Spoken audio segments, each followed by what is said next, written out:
आहे ते गुरुपौर्णिमा आणि गुरुपौर्णिमेच्या सायंकाळच्या वेळी आपण मी आहे तो नृसिंहवाडी कोल्हापूर या ठिकाणी आणि या ठिकाणी पाहिलं असेल तर लाखो भाविक भक्तजन या ठिकाणी दाखल झालेले पाहायला मिळत आहे। आणि दुसऱ्या बाजूने पाहिलं असेल तर कृष्णा नदीचं पाणी हे वाढत असल्यामुळे दक्षिण द्वार सोहळा होण्याची शक्यता देखील वर्तवण्यात येत आहे।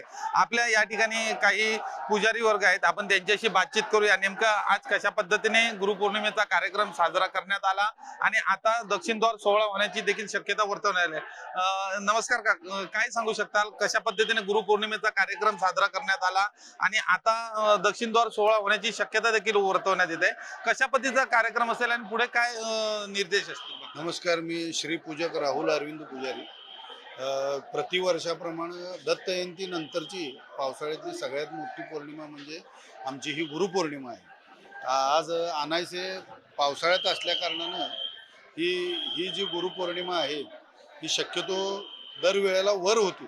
मेन मंदिर पादुका पाण्यात जातात, यंदा पण तसंच झालेलं आहे। योग आलेला आहे, पाणी हळूहळू का विना चढत आहे आणि ह्या कारणानं पादुकेच्या वरून उत्तर द्वारातून शिरून पाणी दक्षिण द्वारातून जेव्हा बाहेर पडतं तेव्हा त्याला तीर्थाचं स्वरूप प्राप्त होतं आणि ह्या सोहळ्याला दक्षिण द्वार सोहळा म्हणतात। मोठ्या भावनेनं किंवा श्रद्धेनं त्या दक्षिण द्वाराच्या पाण्यात भाविक आंघोळ करायला येतात आणि ते आता रात्रीतनं किंवा उद्या सकाळी पहाटे दक्षिण द्वार होण्याची पण शक्यता आहे। एकंदरीत पौर्णिमेनिमित्त काय तुम्ही सांगू शकता, कशा पद्धती गुरुपौर्णिमेनिमित्त ही यात्रा फार मोठ्या स्वरूपात असते, तुम्ही बघतायच येतात आता। त्याप्रमाणे पहाटेची पूजा असते।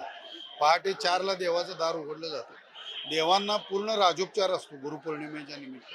त्यानंतर दुपारी 12:30 ते 1 षोडशोपचार पादुकेवर महापूजा असते आणि आता संध्याकाळी देवाची पंचोपचार पूजा, त्यानंतर इंदुकोटी आणि देवांना म्हटले जाणारे धावे आणि पद, हा सगळा असा कार्यक्रम असतो। एकंदरीत आज किती दिवसभरामध्ये भक्तगण आले आणि आज एकंदरीत नाही म्हटलं तरी 50 ते 60,000 भाविक आज येऊन दर्शन घेऊन जातात।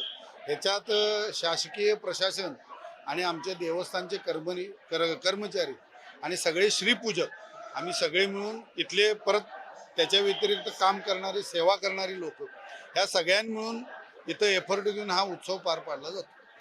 नक्कीच या ठिकाणी आज गुरुपौर्णिमेनिमित्त आणि दुसऱ्या बाजूने दक्षिण द्वार सोहळा होण्याच्या मार्गावर देखील आहे आणि या संपूर्ण सणाचं औचित्य साधून संपूर्ण देशभरात आज नृसिंहवाडी या ठिकाणी मोठ्या थाटामाटामध्ये या ठिकाणी आज आपल्याला हा सोहळा पार पडताना पाहायला मिळतोय। माझ्या पाठीमागे तुम्ही पाहू शकता मोठ्या प्रमाणात आता देखील गर्दी या ठिकाणी पाहायला मिळते आणि कृष्णा नदीचं पात्र जे आहे ते आता काही कालावधीतच म्हणजे सकाळपर्यंत दक्षिण द्वार सोहळ्यासाठी वर आलेला आपल्याला पाहायला मिळणार, तो देखील सोहळा आपण सकाळच्या वेळी या ठिकाणी आपल्या न्यूज चॅनल मार्फत दाखवणार देखील आहोत।